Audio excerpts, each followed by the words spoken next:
আসসালামু আলাইকুম। আমি এখন বানাবো খুবই মজার একটা পাকোড়া, একটু আনকমন। এটা হচ্ছে মিষ্টি কুমড়ার পাকোড়া। তৈরি করা খুবই সহজ, কিন্তু খাইতে যে কি মজা একবার যদি বানান তাইলেই বুঝবেন।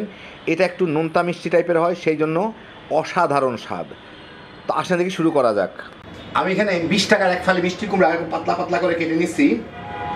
এর সাথে আমি সামান্য একটু লবণ দিব, লবণ আর অল্প একটু পানি দিয়ে এটাকে আমি ঢেকে সিদ্ধ করে নিব। খুব বেশি পানি দিব না, অল্প একটু পানি, যাতে এটা সিদ্ধ হওয়ার পরে তেমন কোনো পানি না থাকে। এখন এইটাকে আমি ঢেকে জাল দিব। পানির পরিমাণটা দেখেন খুবই অল্প পরিমাণ পানি দিলাম আমি। লবণ পানির সাথে ভালো মতো মেখে নিয়ে এটাকে,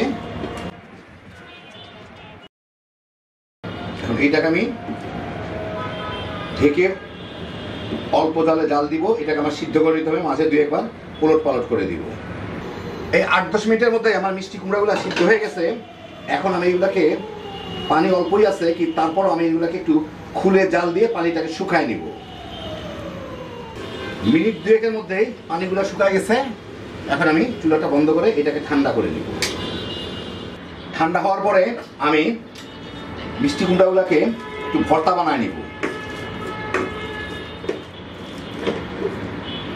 বাস হইল।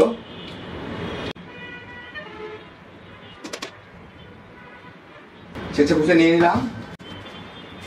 এখন আমি এর সাথে দিচ্ছি 1 কাপের মতো বেসন, 1/3 কাপ, 1 কাপের 3 ভাগে 1 ভাগ চালের গুঁড়া একটু মচমচে হওয়ার জন্য, 1 টেবিল চামচ আদা রসুন বাটা, কিছু পেঁয়াজ ফালি করে রাখছি, এই পেঁয়াজগুলো দিব, একটু ঝুরা ঝুরা করে দেই,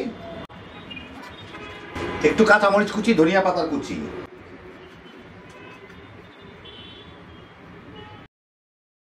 স্বাদ মতো একটু লবণ। আমি লবণ দিয়ে ভাজি, লবণ দিয়ে যদিও মিষ্টি কুমড়াটাকে সিদ্ধ করছিলাম, তারপর একটু লবণ দিই, পরে খেয়ে দেখবো। কারণ এগুলোকে ভালো মতো মিশিয়ে নিতে হবে।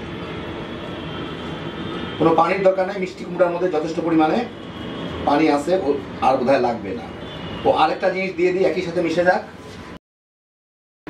1 চা চামচ খাবার সোডা অথবা বেকিং সোডা, না থাকলে বেকিং পাউডার দিয়ে দিতে পারে।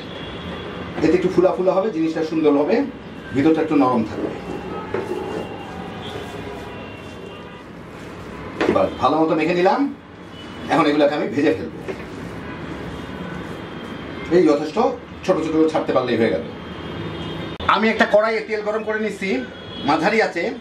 এর মধ্যে আমি পানি দিয়ে একটু হাতটা ভিজাই নিচ্ছি, নিয়ে এইগুলার থেকে এখন নিয়ে ছোট ছোট করে আমি ছেড়ে দিব এর মধ্যে। আমি যে ছেড়ে চাই আর কি।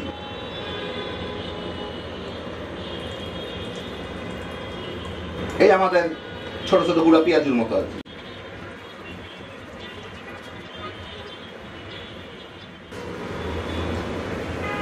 এইগুলাকে একটু খোঁচা দিয়ে ছাড়ায় দেই। বাস, সবগুলা ভেসে উপরে উঠে গেছে। এখন এগুলাকে উল্টা পাল্টা পছন্দ মতো বাদামি করে ভেজে নিই। আগে পরে দেওয়ার জন্য কোনটা আগে হবে কোনটা পরে হবে অসুবিধা নাই। 7-8 মিনিট ভেজে পছন্দ মতো বাদামি হইলে এগুলাকে আমি এখন তেল থেকে তুলে ফেলবো। তুলে একটা প্লেটের মধ্যে একটি টিস্যু দিয়ে নিচ্ছি, ওর উপরে উঠাই দিব, অতিরিক্ত তেলটা ঝরে যায়।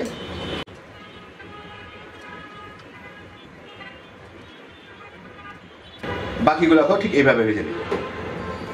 এই দেখেন, হয়ে গেল আমার দারুণ মজার মিষ্টি কুমড়ার পাকোড়া। এটা কিন্তু একটু নোনতা মিষ্টি টাইপের হয়, আর খাইতে যে কি মজা একবার বানালেই বুঝবেন। ভিতর দিকটা তুলতুলা নরম, উপর দিকটা একটু মচমচে। দেখলেন, খুবই সহজে তৈরি করে ফেলা যায়। বিকালে চায়ের সাথে বাচ্চা বড় সবাই মিলে তামা তামা করে খেয়ে ফেলাইতে পারবেন। খুবই কম খরচে, কম ঝামেলায়, হ্যাপি জোশের একটা আইটেম। একবার বানা দেখেন, তাইলেই বুঝবেন। আল্লাহ আপনাদের সবাইকে ভালো রাখুন, সুস্থ রাখুন, নিরাপদে রাখুন। ইনশাআল্লাহ বেঁচে থাকলে আবার দেখা হবে। ফি আমানিল্লাহ।